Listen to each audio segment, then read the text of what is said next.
Hey there, everybody. How's it going today? It's your favorite armchair philosopher. Wait a minute. All philosophers are armchair philosophers. It's good to see you all, even though I can't see you all, and I hope you're all doing well today. I wanted to touch on a subject that I've been wanting to talk about this for a couple weeks now, if not a couple months, but it just, every time it crosses my mind, I'm just gonna not bother because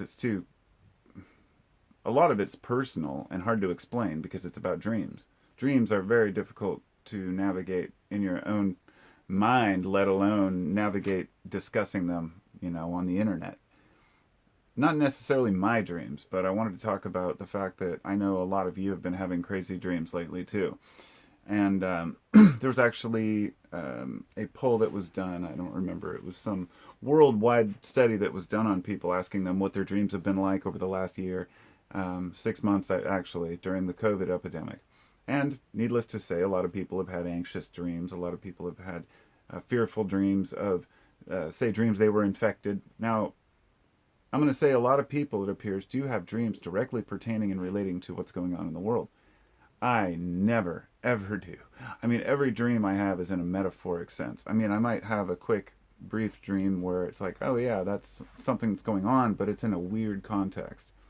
Now, about 6 months ago, before this really became an issue, I was having these, at least once a month, having these apocalyptic dreams. And I didn't think much of it until I'd had so many of them. One was, the old standbys. The one was about all the mountains being on fire, and I was camping somewhere in the woods, and all the woods were on fire. The next one was about a tidal wave that was coming in, and we were staying at this beach house on a hill, and it crashed through the house, and we were trying to escape. I had a dream about a flood. I even had a dream about robots taking over, like technology taking over, literally, where robots were crashing through windows, which is weird for me because I don't usually have ones that strange. So, I guess what inspired me to make this video was, I had the weirdest dream last night. Something so mundane. I was standing in line waiting for like a play or an opera in the dream, something like that. Something I wouldn't even want to go to. And we left our place and we were walking down and we realized the line was a lot longer than we thought and went down like a few blocks. And I remember in the dream like thinking, shoot, can I slide into line here? Thinking I don't want to cut in front of somebody, but I was already up in front. It's just that I don't want to have to justify it. The most mundane, boring dream. But then I thought, well, maybe is that myself saying I'm so desperate to go to a concert that I would even go to a play? Nobody, where nobody's wearing masks and you're back to your normal life. Dreams can tell you a lot. But let me just say this. No, you cannot look up your dreams on an online encyclopedia of dreams and say, aha, that's what I dreamed about.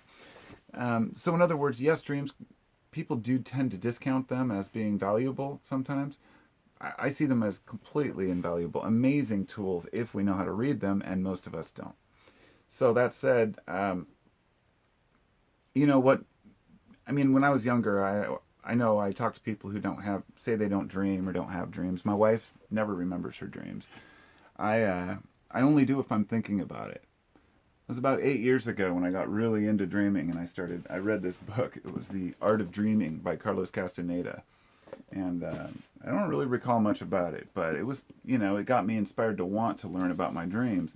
Don't know if I believe the content, of course. It's just more of a story. But this one was called The Power of Creative Dreaming, which has kind of a lot of hokey. It's about, by the author of 10,000 Dreams Interpreted, which is just more hokey shit to me.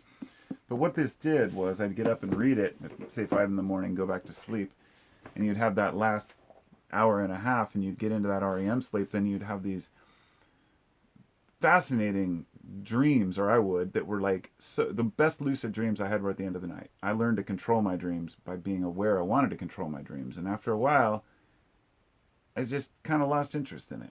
I said, I'm just going to let myself dream the way I dream, and I'm not going to overthink it because the dream world can be quite interesting. But what do you all think about dreams? I mean, how have they affected your life? Do you have any particular dreams that are recurring? And I do have recurring dreams, and the weirdest thing to me is when I have one that I haven't had in a year. But when I have it, I remember, oh, I've had that several times, but I don't remember the dream unless I have it again.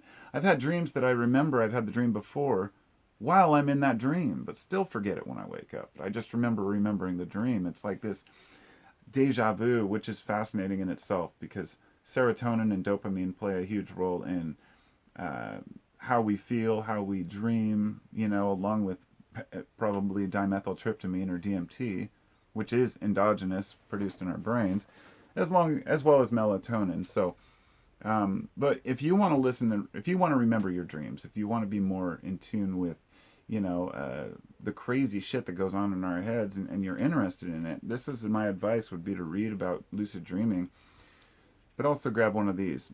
Now I have one of these that's completely full from about 8 or 9 years ago. Very simple, basic voice recorder.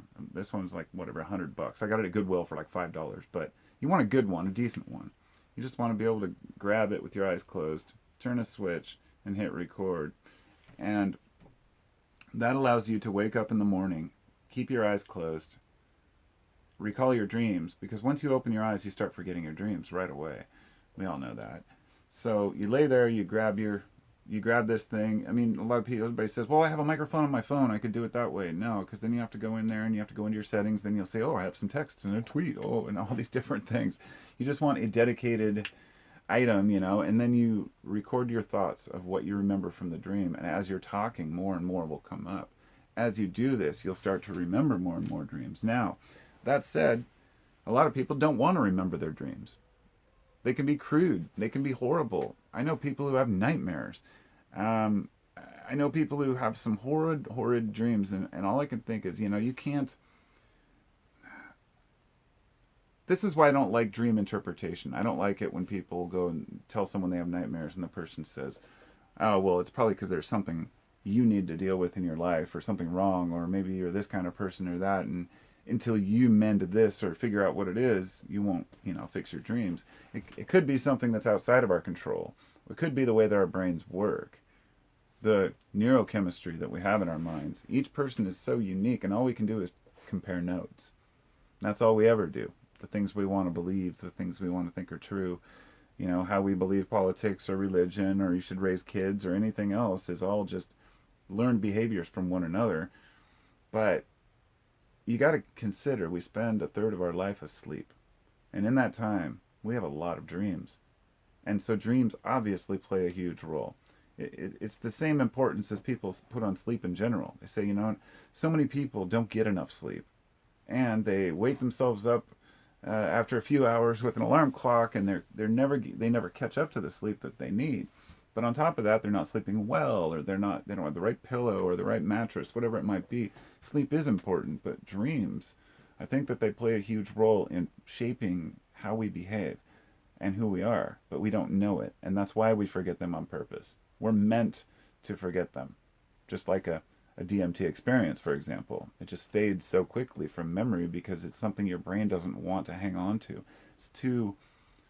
It's meant for your subconscious, if that makes sense. So when I used to work in construction, I'd have dreams about working on this siding or planing this board over and over again, or nailing these things on. And then when I went to work the next day, there were a couple times when I was like, oh my God, okay, I know how to do this now. I dreamed about it enough to figure it out when I was confused about a project. And this is very common with, a lot of people have had claim to have come up with their inventions or their ideas while they were dreaming.